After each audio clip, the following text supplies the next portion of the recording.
Pulling out the coupe at the lot, told them fuck 12, fuck SWAT. Busting up the bells at the box, I just hit the lick with the box. Had to put the stick in the box. Pour up the hard MC, I'ma get lazy. I got the mojo deals, we've been trapping like the 80s. Yo, what's up guys, welcome back to another video, and today we are going to be doing what many of you guys requested. It is how to sound like Roddy Ricch on iOS. I did this video on Garageband and Mac just a couple weeks ago, so go check that out if you haven't. Both these should be pretty similar, just a couple little differences in the capabilities of both the iOS version and the Mac version. So let's get straight into this. The first thing that we're going to do is start with our EQ as always. So the EQ is a little bit different for this because there are a little bit less capabilities. You want to tend to more focus on just the microphone quality.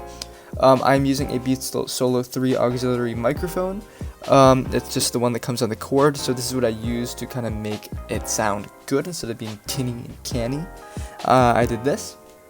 What I would probably do differently a little bit is maybe just lower the bass just a little bit, but otherwise you want kind of that little clean, you want a little bit crispness to the vocals, you don't want to overpower the bass, and it's really all about just getting that kind of clear vocal quality when you're working on iOS and you want to sound like someone or kind of get this type of melodic hip-hop sound.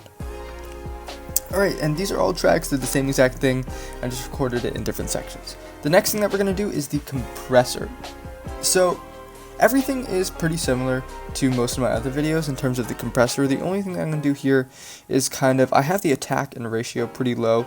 The attack is going to be pretty low, meaning, well, I guess technically it's high, but it's low, which it means that you're going to have a lot of punchiness and attack to it. And what I mean by that is if you put it all the way down, you're going to get a lot of attack, so technically it's lower, whereas if you raise it up, you're going to get less attack. So it's kind of a little bit weird there. So it's going to be a lot of punchiness to the sound. It's going to be kind of right there and crisp. It's not a lot of latency and transiency with the sound. So that's what attack does. The gain is just whatever fits into your mix, and then your mix is how much of the compressor you want to kind of have that effect. The next thing is pretty simple. It's just for master effects. I went into the reverb over here and kept it at default and raised the reverb a little bit just to give it a little bit of space, because that is what Roddy Ricch does in the box. He has reverb, and you can listen and hear that reverb.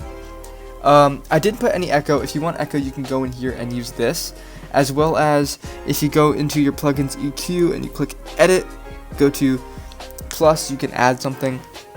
I should remove track reverb.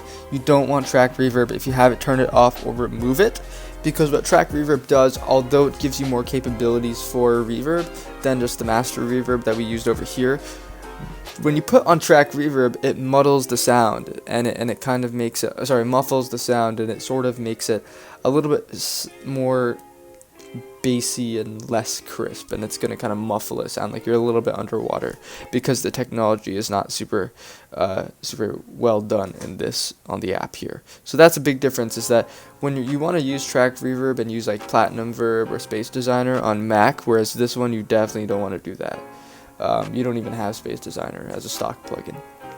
Okay, and the next thing that we're going to do after that is put in your auto-tune, or you can do that before. It's pretty simple to do that. If you don't know how, go watch my quick video called How to Auto-Tune in Garageband iOS, and that should give you everything that you need to know. And aside from that, that is going to be it for today's video. That is how to sound like Roddy Ricch in Garageband iOS. I've done this on Mac and iOS now, so if you have any other artists that you want me to do on whichever platform, drop it down in the comments below and just let me know.